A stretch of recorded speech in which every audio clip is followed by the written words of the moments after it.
Hi. Alright, okay, this is one of the examples in my lecture notes.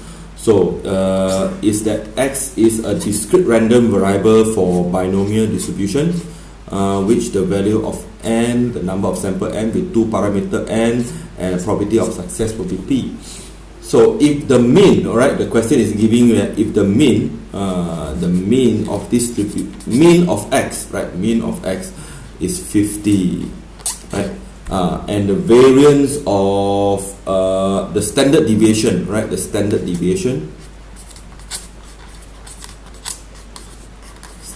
deviation is equals to 3 square root of 5, right? And it's required to find the values of p and n. Values of p and n. So very simple. As before that, you should know the formula for the means of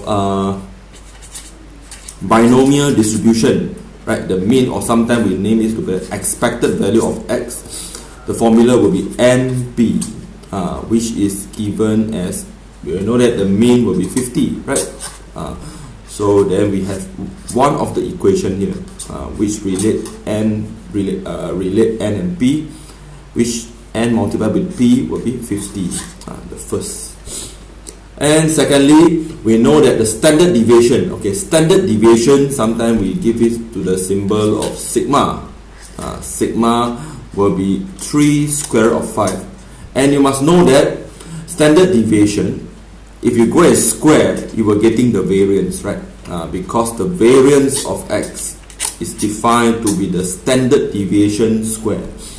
So if squaring this, is squaring 3 square root of 5, I go and square it.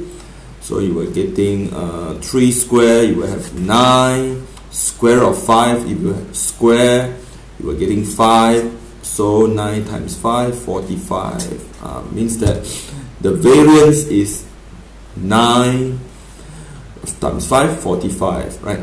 This is the variance of x. So variance of x, the formula for variance of x is given to be np multiplied with q, which is 45. npq is 45.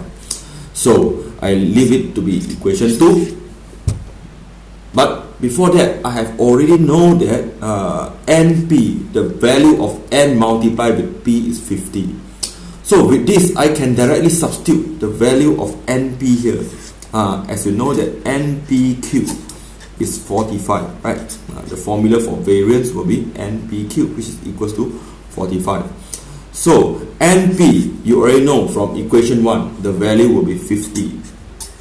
50q will be 45, right? So then I have the probability of q to be 45 over 50. 45 over 50 is actually 9 over 10. 9 over 10. And don't forget that, what is the value of q, right? Q is 9 over 10. As you know that the probability of success, the p here, success, there's only two outcomes, either p or q, right? P or q, the probability p and q, they are complement to each other. Means p plus q will be 1, they are complement. So then you have to know that the value of p will be, you're just taking 1 minus with the value of q, right? The probability. So 1 minus with 9 over 10, which will giving you 1 over 10, or 0.1. 0.1. So now you have found the value of p to be 0.1.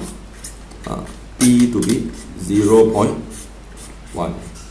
With this value of p, you can find the value of q, right? The value of n. You can substitute into 1, right? Substitute into 1. So n multiplied with 0.1, right? N multiplied with p, 0.1 is equals to 50. So the number of sample here will be 50 divided by 0.1, you are getting 500, right? 50 divided by 0.1, you are getting 500. So means the number of sample here will be 500, right? 500. and the probability of success here will be 0.1. Okay, this is the way we're using the formula for mean, and the variance of x, which is NPQ. Alright, okay, I think that's all for this question. Hope you understand.